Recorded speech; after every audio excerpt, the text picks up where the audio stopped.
Finally, the truth is revealed. According to sources, Kim Porter possessed video footage showing Diddy having an intimate relationship with his late mentor, Andre Harrell. The entertainment business has been shaken to the core by this shocking occurrence. Despite his highly public phony partnerships, Diddy has been the subject of numerous discussions about being gay. Maybe looking into their covert activities will help us unravel the enigma of Diddy's unending success. Buckle up, because in this video we're delving deep in the Diddy-Andre Harrell alleged relationship.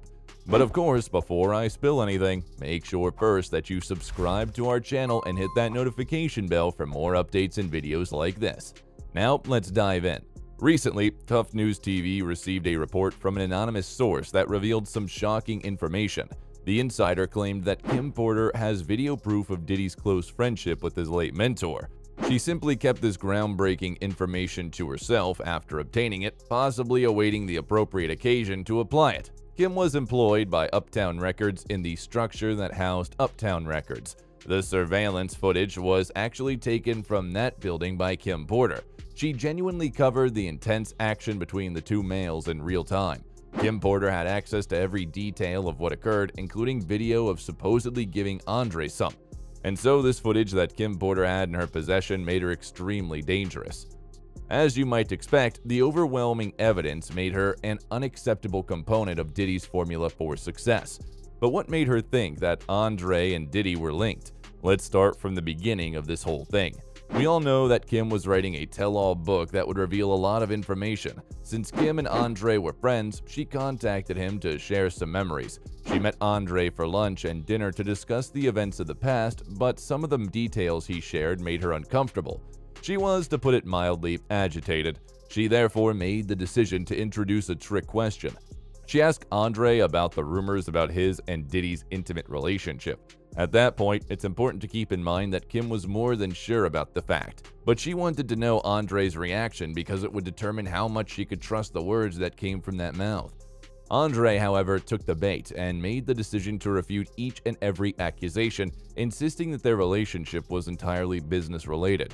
Maybe he was aware of events that would lead to his demise, so he went with the least risky course. In addition, he vehemently opposed being revealed in Kim's tell-all book, but that only served to highlight how unreliable Kim and Andre were, which prompted her to collect the iconic film in order to witness the reality for herself.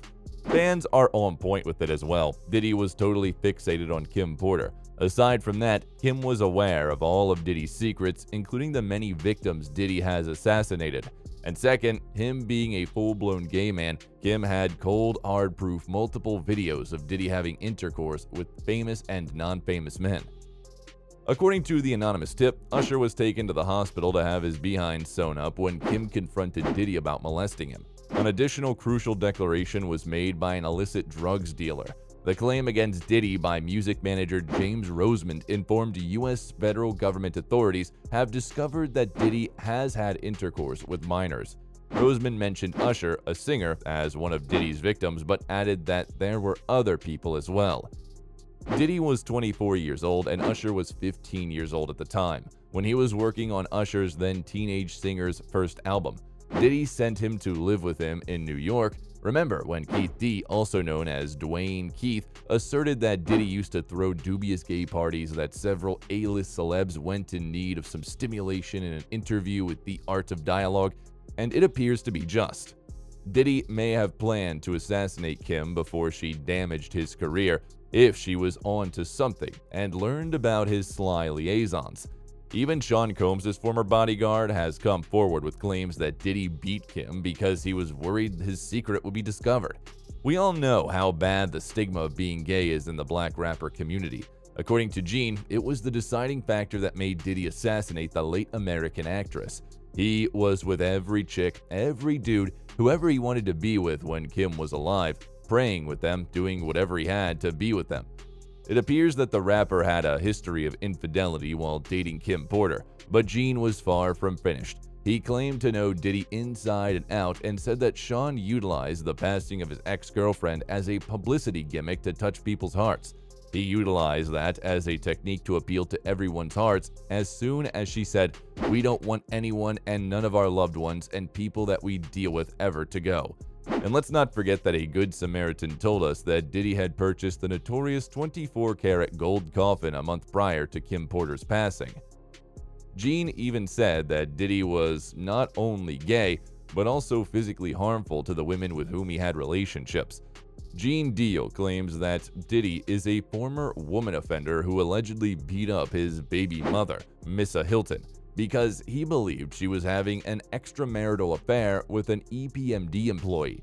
Gene adds that Diddy is said to have attempted to beat Kim Porter as well, but she took the bait and sliced Diddy's wrist, putting him in the hospital. A fan even remembers the incident when Diddy allegedly broke Kim's nose, saying they have done a good job of scrubbing the story of Diddy breaking Kim Porter's nose on that yacht and flying that plastic surgeon.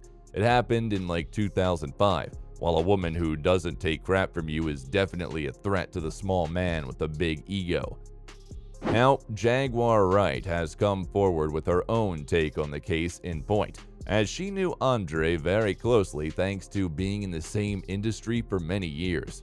She's sure that Diddy himself was maltreated and groomed by Andre, and his marital tendencies are passed on to Diddy. She also claimed that this is a chain, first started by Clive Davis, who mentored Andre and his twisted, abusive, and toxic ring. Looks like Davis passed on his legacy of torturing artists to fulfill his own desires.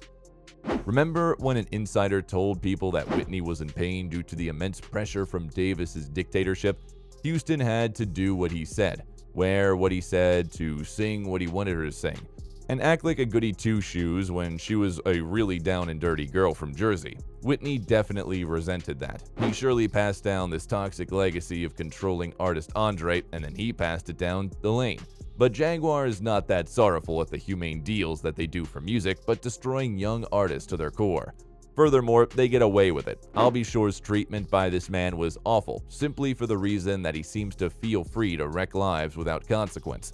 The way that Kim Porter passed away is unspeakably terrible. Fans are, in general, really happy that the truth is coming out in 2023, and perhaps this will be the start of a massive cleansing of the entertainment business. The floodgates are expected to start opening in 2023, and those who had doubts about a lot of what had been inferred or purportedly implied would learn about Ye, Orlando, and Jaguar had been claiming for years. Let's hope a level playing field is in sight, and the high regard so many of us have for the legacy of many, including Kim Porter, is finally honored. But we must keep in mind the fact that Diddy was fired from Andre's record company because even Andre was unable to troll him. At Clive Davis's 2020 pre-Grammy Gala, Diddy paid tribute to Harrell and everything he did for him.